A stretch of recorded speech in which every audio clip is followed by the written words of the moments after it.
दोस्तों, मोदी है तो मुमकिन है। इस वीडियो में हम आज बात कर रहे हैं पब्लिक सेक्टर यूनिट, यानी कि ज़्यादातर जो सरकारी कंपनियां होती है उसकी बात करेंगे।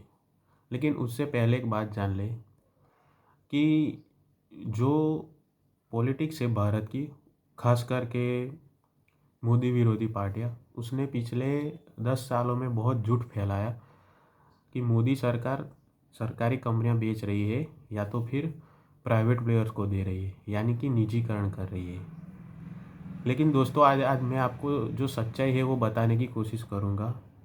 हालांकि हमारे जो प्राइम मिनिस्टर है मोदी, उन्होंने पार्लियामेंट में पूरे डेटा के साथ ये बात रखी थी कि पिछले 10 सालों में जो सरकारी कंपनियां हैं भारत की, उन्होंने किस तरह से ग्रो किया है, और ख़ास करके वे इन्वेस्टर जो सरकारी कंपनी में इन्वेस्ट करना पसंद करते हैं, उन्होंने अच्छा खासा रिटर्न भी बनाया है।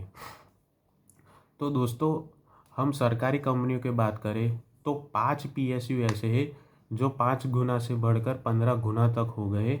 17 PSU ऐसे हैं जो 1 गुना से बढ़कर 3 गुना तक हो गए, और 6 ऐसे हैं कंपनियां जो 60% पर थी, जो ग्रो होकर 93% पर चली गई। दोस्तों, कुछ PSU इंडेक्स फंड हो या फिर खास करके जो मुझे पसंद है वो गवर्नमेंट ETF हो, यानी कि जो गवर्नमेंट स्टॉक में इन्वेस्ट करने वाला ETF हो, उन्होंने तो रिकॉर्ड तोड़ रिटर्न दिया है इन्वेस्टरों को। तो दोस्तों, मेरा कहना ये है कि जो भी इन लोगों ने सरकारी कंपनियों पर गलत आक्षेप लगाया था वो सब झूठ था। सच्चाई ये है कि लगभग पिछले 10 सालों में, खास करके जब मोदी सरकार की नीतियाँ अच्छे से लागू हुई ट्रांसपेरेंसी के साथ, उसके बाद जो सरकारी कंपनियां हैं उसकी हालत बहुत अच्छी हुई है।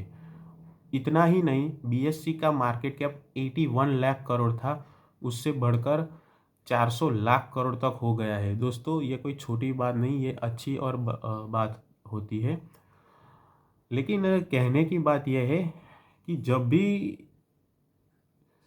झूठ फैलाया जाता है तो उसमें हम ध्यान न देकर जो सच्चाई है उसमें ध्यान देना चाहिए।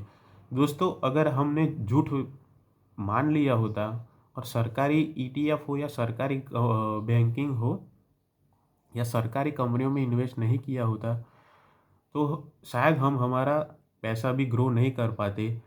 जो डेटा बता रहा है कि सभी सरकारी कंपनियां अच्छे से ग्रो भी कर रही है और जो इन्वेस्टर है उनको अच्छा रिटर्न भी दे रही है।